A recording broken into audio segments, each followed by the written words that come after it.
military officers have been quoted anonymously, as you might expect, saying the only reason that we have not had a mass casualty incident is luck.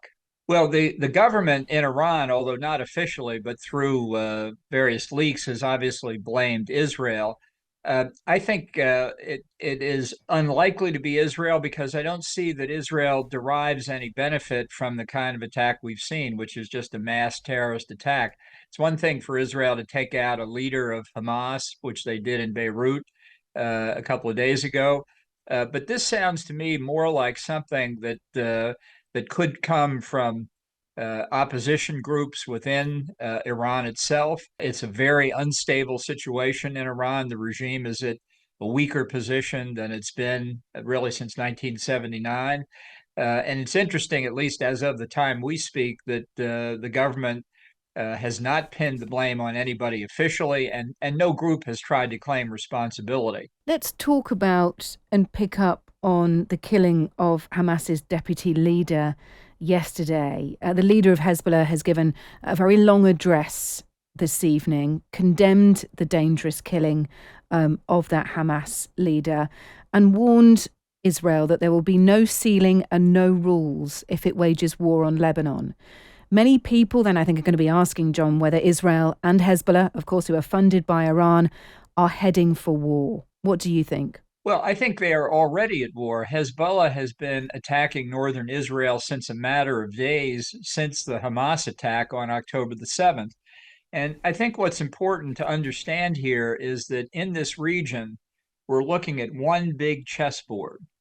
This is not a separate series of conflicts that are unfolding. It's one strategy that the mullahs in Tehran have derived. I don't think we know fully what it is or what their near-term objectives are, but when you look at what the Houthis are doing, trying to close maritime traffic through the Suez Canal and the Red Sea, the Hamas attack out of Gaza into Israel, an act of pure barbarity, the Hezbollah rocketing of targets in Israel that I mentioned, and also the attacks by Shia militia groups on American military and civilian personnel in Syria and Iraq. This is not a coincidence or a series of coincidences.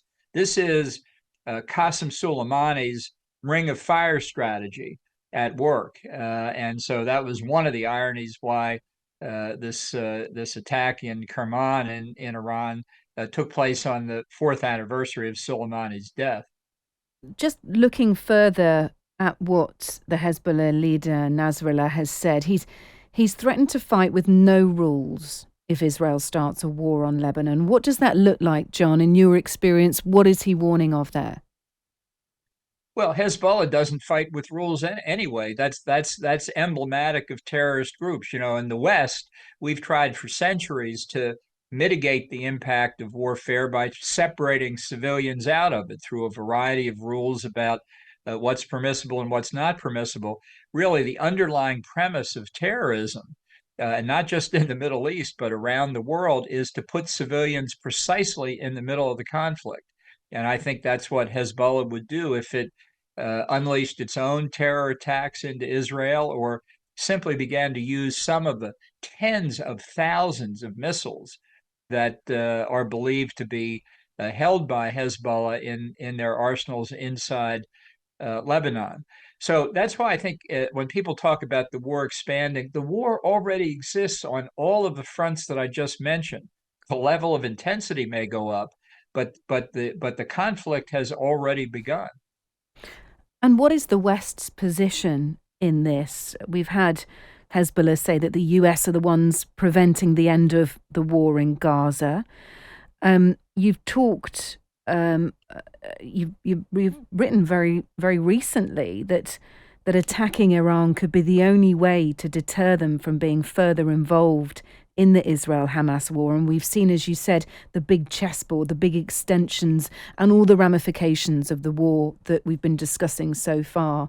What is the West's role in this now, do you believe, or what should it be? We're in a circumstance right now where you can call it the West as a whole, you can call it the US and the UK, call it whomever you want. Let's just call it the United States, where the Houthis of Yemen are not deterred by the United States. Just think about that. Hamas isn't deterred. Hezbollah isn't deterred. Shia rebel groups and Shia militia in Iraq and Syria are not deterred. And the mullahs in Tehran are not deterred. That is not good for international peace and security. There are two ways you can turn this around. You can do what I think the White House is doing, which is basically begging these terrorist surrogates, these proxies of Iran, begging the mullahs in Tehran not to escalate themselves. Or you can create conditions of deterrence where Iran and its proxies know that any pain they may inflict on the U.S. or its allies will be met with more than sufficient pain on their part to make them reconsider. That's what deterrence is. Mm. So there's a difference here between deterrence and more than sufficient pain. And in there is the prospect of war, a wider war, a war with the West, between Iran and the West, with all of the proxies, all of the Iran proxies involved in this too. I just wonder whether that is a proxy, whether that is a possibility for you. And I say this, John, because this evening, the UK is one of a dozen governments that has released a joint statement calling for an immediate end to attacks on container ships by Houthi rebels in the Red Sea. They've been called unacceptable, the attacks, and illegal. This joint statement, UK, the US, Denmark, Germany, Italy, Australia, and so on. That doesn't feel like it's going to be enough, does it? Just to release a statement condemning the attacks, calling for an immediate end to the attacks. Yeah, in diplomatic circles, we say we'll send them a stiff note. I'm sure they're wringing their hands in Tehran about that. Uh, we are already at war. Iran has been at war with the West since the revolution of 1979, when Okay, America's first introduction to the but hang on a Ayatollahs. minute, John. You say that we are already at war.